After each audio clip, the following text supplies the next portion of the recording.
We are here for a leadership conference, and the Washington group is getting back into the game of leadership conferences now, starting off actually with today's event.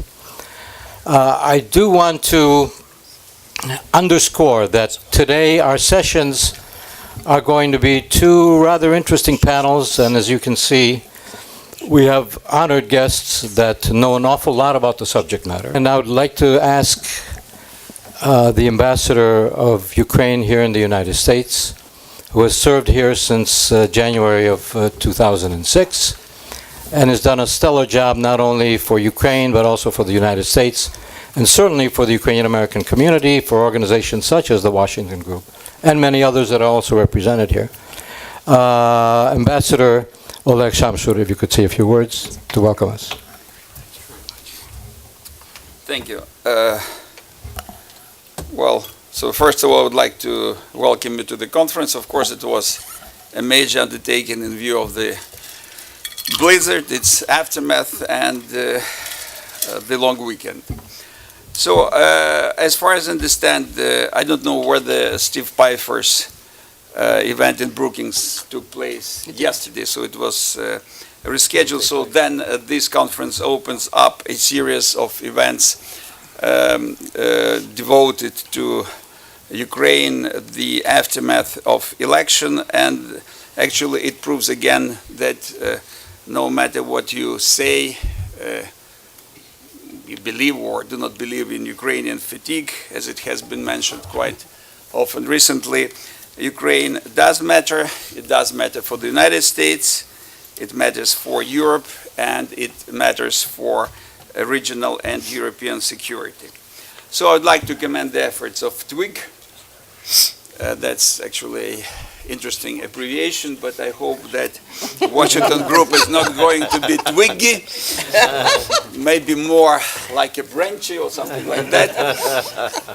And I very welcome, having spent some time in the city, their efforts to be an active part of the discussion on Ukraine. So definitely, in view of all the circumstances, I will be extremely concise.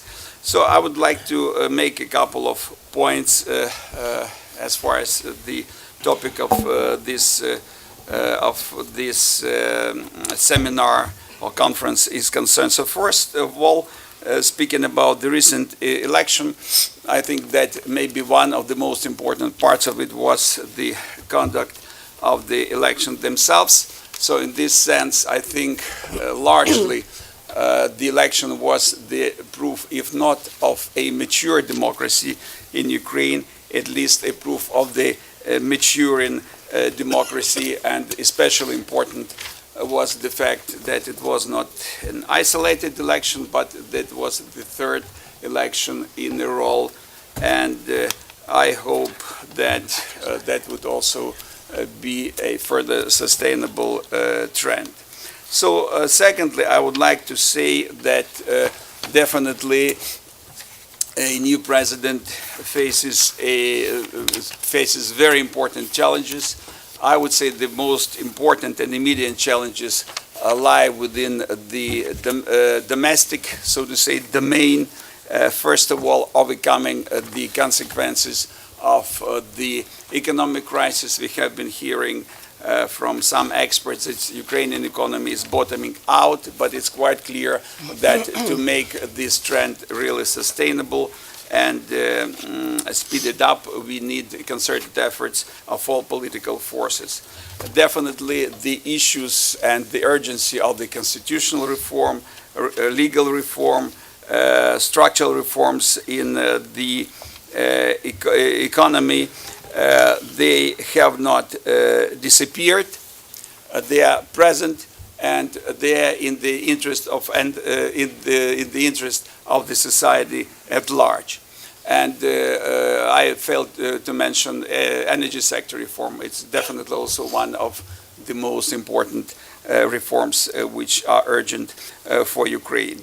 And I would say that the success in domestic reform in a way holds the key to meeting adequately the foreign policy challenges. The third issue which I'd like to say is that I think that in view of some recent developments, we can be also, I would say, optimistic about the future of our bilateral relations. At least the conversation held between Barack Obama and Viktor Yanukovych shows the common desire of the American and the Ukrainian sides to build relations on the basis of the Charter on Strategic Partnership. So that's actually what I wanted to say. Again, welcome you and wish you a very productive, open, straightforward discussion, which I hope in the end would benefit relations between our two countries. All the best, and I would like to excuse myself. We have a working Saturday because we actually spent some really merry time during the Orthodox Christmas. So that's why we have to work, and I have to be back in my office. So again, all the best, and I wish you successful work.